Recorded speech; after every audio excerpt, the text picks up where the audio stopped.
Ang simbahan ng Pililya ay simbahan ng Katoliko Romano na matatagpuan sa munisipalidad ng Pililya, lalawigan ng Rizal. Ang simbahan ay tinayo ng mga Pransiskano noong 1583 sa ilalim ng patron ni Santa Maria Magdalena. Ito ay ilang kilometrong layo mula sa simbahan ng parokya ni San Don Ildefonso sa makasaysayang simbahan sa Tanay. Ang mga unang misyonaryong pari dumating sa Pililya noong 1572.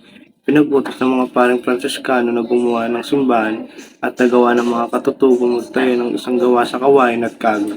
Noong 1583, ang isa pang istruktura na gawa mula sa puno ng palma ay ginamit mula 1670 hanggang 1673 bago itinayo ang kasalukuyang istrukturang gawa sa bato sa lugar na ito.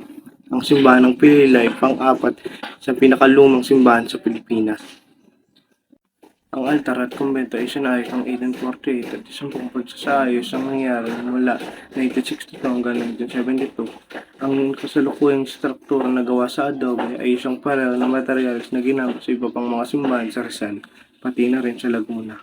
Ang simbahan ay tinayo upang magbigay pugay kay Santa Maria Magdalena na may maliit na retablo at naglalaman ng imahe at santo sa loob ng baptisteryo. Noong Enero 16, 1977, inilunsad ng Pambansang Komisyon ng Kaysaysayan ng Pilipinas ang makasaysayang palatandaan ng simbahan ng parokya ng Santa Maria Magdalena. Noong Hulyo 22, 2018, ang parokya ay diniklara bilang isang dambana